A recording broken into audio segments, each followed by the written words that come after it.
hopefully.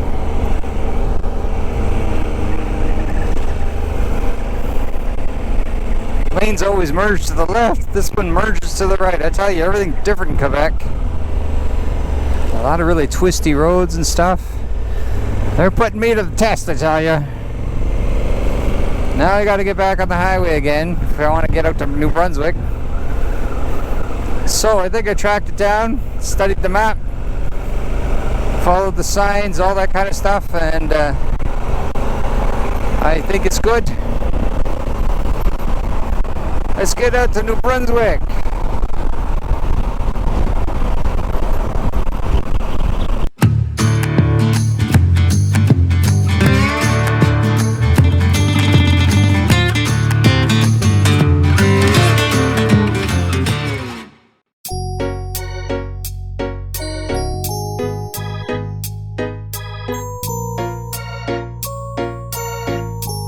Okay, well, we made it into the yurt site, and I'm here and I'm settled in. I think I got firewood coming. That's great.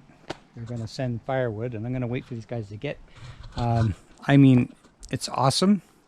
I just have one little concern. Actually, it's a big concern, and I wasn't expecting this. I don't know if you can see it because there's no light in here, but the beds are just two pieces of wood. It's just solid wood. There's no mattress. Anytime I've ever had a yurt, there's been like a mattress. There's no mattress. It's just wood. Do I have to just literally sleep on a piece of plywood tonight? That's gonna ruin everything. So I gotta ask what's going on with that. Why? Like, what do they expect? Do they expect us to bring our own mattress or something? I don't know what I can do. I can maybe get all my clothes and lay them out and try and lay on top of them, but I don't know how the hell I'm going to do this if that's what they expect you to sleep in. It's crazy. Because anyone renting a yurt just comes out, they bring a sleeping bag, they don't have the tent and everything. That's why they rent a yurt. But why the hell is there no mattresses in there? I got to ask them when they come with the wood, find out what's going on. Hi, Jemima. Okay, I got back. I managed to go into town. Fortunately, there was a Walmart nearby. That was the only answer I had. So I got the last air mattress on the shelf. I hope to God it doesn't leak or anything because it looks like the box was ripped open and returned. So I hope to God it doesn't leak, but that's the only one they had. And that's all I got to work with. So, you know, thank goodness I was able to get this. Hopefully this is going to work and we'll be able to get through the night. That's all I can do. In the meantime, I think that's just nuts that in New Brunswick they hire these yurts and they do not give mattresses for them. So anybody that's unaware of that fact comes and rents a yurt and finds they have to sleep on a frickin' plywood board. Are you freaking kidding me? It's the stupidest thing ever. So there will be a strongly worded email to the New Brunswick Provincial Park people. I even told them in the office when I went up to tell them what's going on. And they're like, no, it's always been that way. I'm like, really? I said, well, no wonder nobody rents these. No wonder it was so easy for me to get one. But anyway, okay. End rant. Let's just hope to God this sucker doesn't leak. And we'll be able to make it through the night. And then when I'm done, I obviously have no room to bring this. So I'm just going to leave it blown up as a donation to the park. If they want to chuck it, they can chuck it because, you know, oh, COVID. But if they were smart, they would leave it there for the next people or bring it to the office for emergencies such as what I had. That would be the smart thing to do, but I don't know if I could be bothered going back into the office to explain that all to them. I'll let them figure it out. So that's another 40 bucks down the tubes that wasn't planned on, but hey, what can you do, eh? You got to find a way to make it work. And that's what this is all about. So, yep, more unplanned expenses. All right, well, let's start getting unpacked and see if we can make this night happen.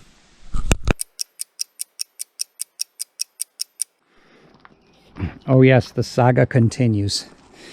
So I get all the way back from Walmart with my inflatable mattress, the only one they had on the shelf. I open up the box and there's no plug for the hole on the end. There's no plug. It's just an open hole. There's absolutely no plug for it. So I'm gonna have to, again, figure something out.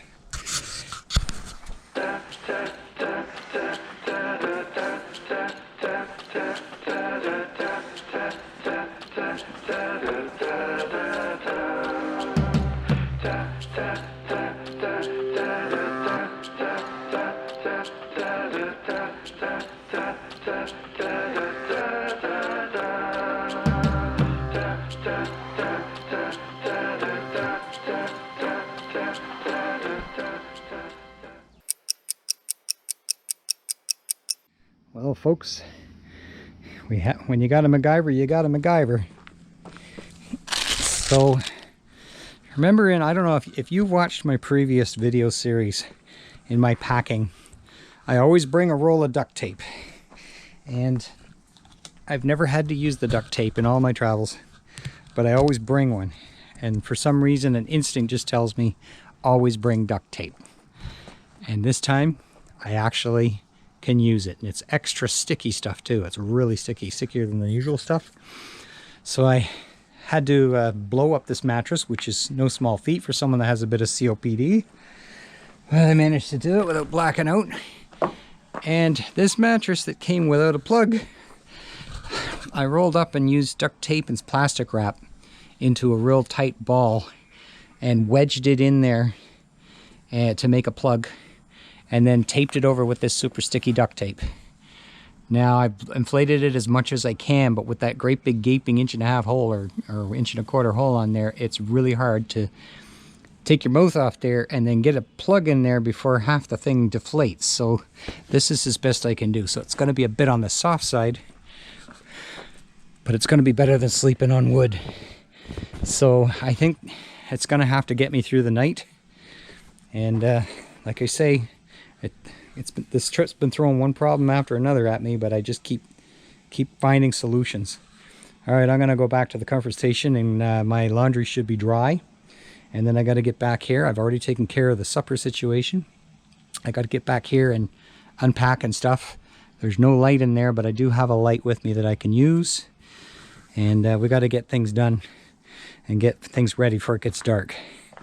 So hopefully that will get me through the night. Yeah, so the lady in charge at the parks office, the supervisor, said in her 15 years she's been here, they've never had mattresses. They've never provided mattresses in these yurts or little cabin bunkers.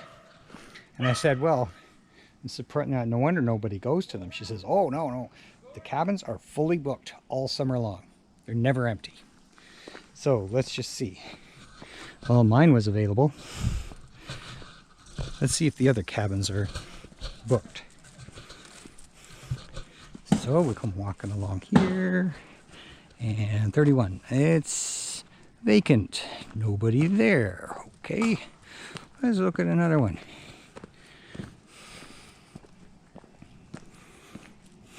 And this is mid-July. Peak season. 29. Oh, it's vacant too.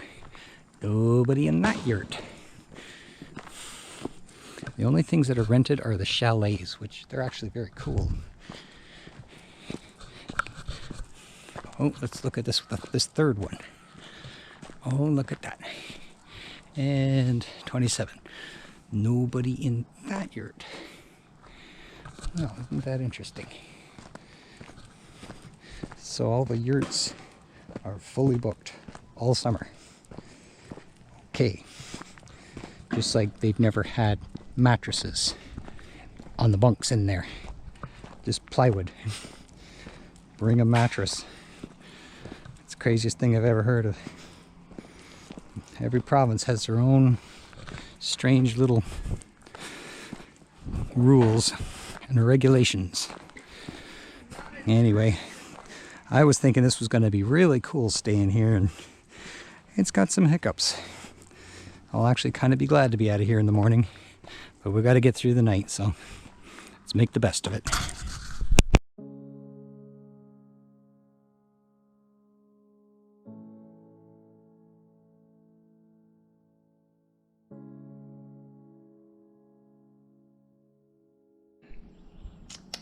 Well, that was an absolutely horrible night.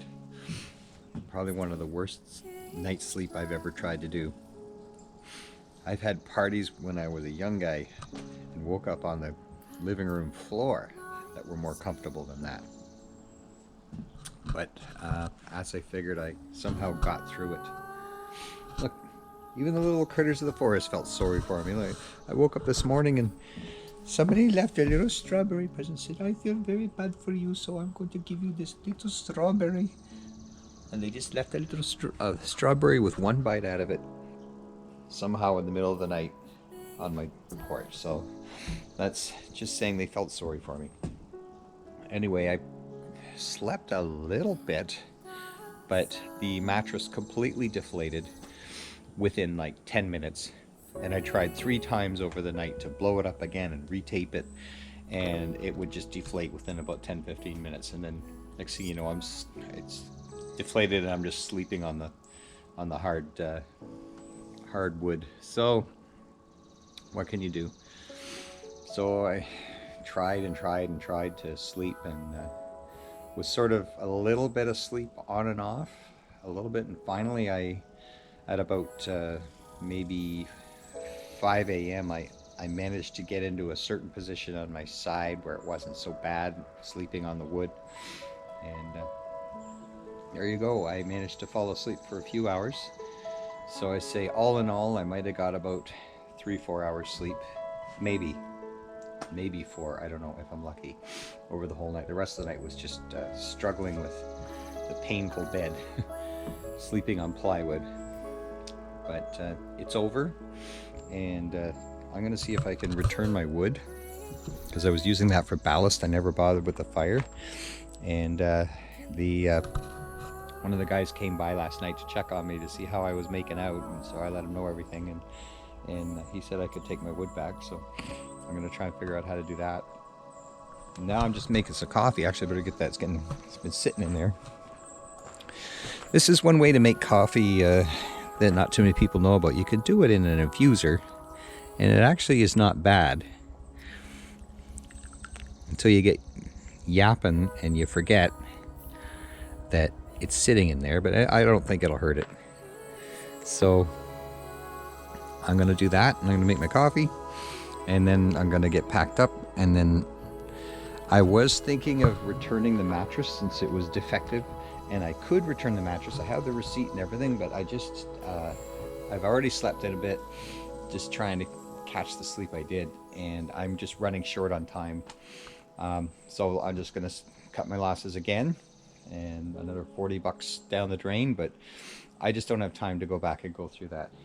But I will get the wood returned, and at least I'll get $20 back that way. But I need to get packed up, and I need to get rolling. I don't know how far it is to get to, I think it's Shediac or something like that. I haven't even looked yet. And we got to get on the road, and we got to get moving. So I'm going to have my coffee, I'm going to get my wood back, and then I'm going to get on the road. All right, so I'll be in touch.